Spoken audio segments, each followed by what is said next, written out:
Coaster Conquistador. My name is Zach, and in today's video, I'm going to be reviewing Tornado at Stricker's Grove, the park's in-house Woodie. Located at Stricker's Grove, near Cincinnati, Ohio, this is a rather obscure credit, or at least a very rare one. A lot of enthusiasts know this coaster for being a very difficult credit to obtain because Stricker's Grove is only open a few times a year.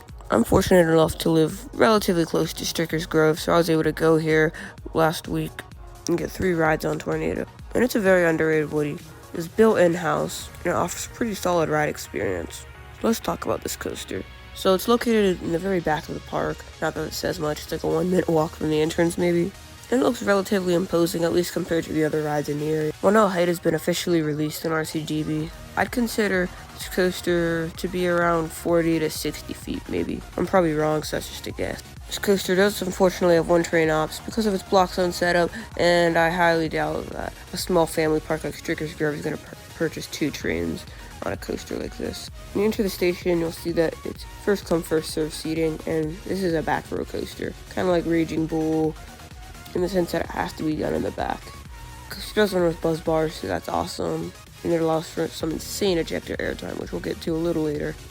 So anyways, you dispatch from the station, take this unbanked turn and head into your lift hill. This is actually a rather fast lift hill.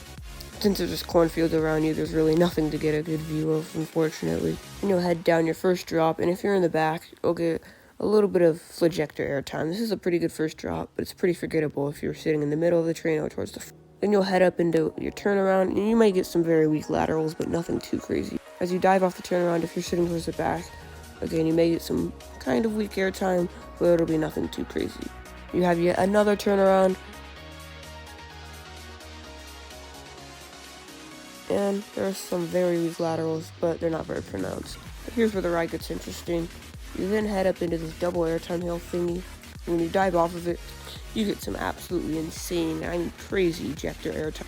It's not very sustained, you get it for a split second, but because of the odd profiling of this hill, mixed with the speed you're chasing it at, and of course the buzz bars, this is probably the most intense moment of ejector airtime I've ever experienced. I've done Lightning Rod's quad down and Steel Vengeance's outer bank turn, but those elements do not come close to this hill in terms of power.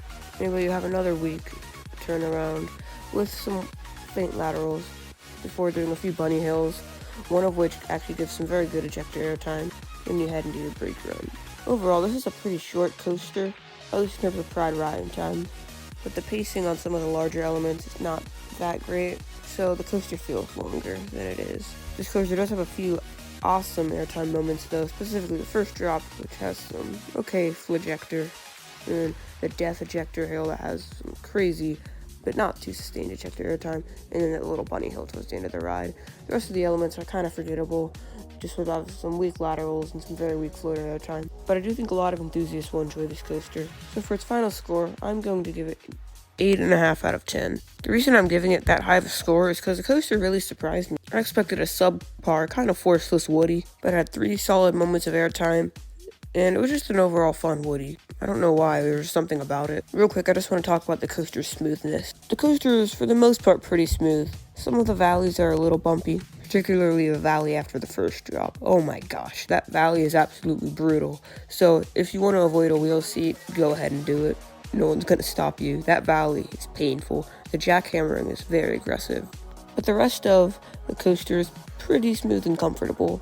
The ejector hill, particularly the extremely powerful one that I mentioned before, is a little brutal, but as a die-hard coaster enthusiast, I absolutely love that feeling. Some may not enjoy it as much as I do though, so that's okay. So anyway, that just about does it for this review. Thank you so much for watching, I really appreciate it.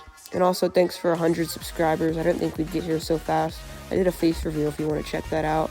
I'm currently working on some other videos, including a 50 subscriber special, 100 subscriber special, and a few more reviews. So again, thanks for watching. Stay tuned for more coaster content, and have a good rest of your day. Now, for the Tornado wrap. Yeah. Tornado is an in-house Woodie that's really crazy. It has ejector airtime that makes RMC look lazy. The coaster operates with buzz bars, and it has PTC trains with 3 cars. The mid-ride ejector hill is really elite. It makes El Toro's Rolling Thunder Hill want to retreat. Yeah. Alright, thanks for watching. See ya.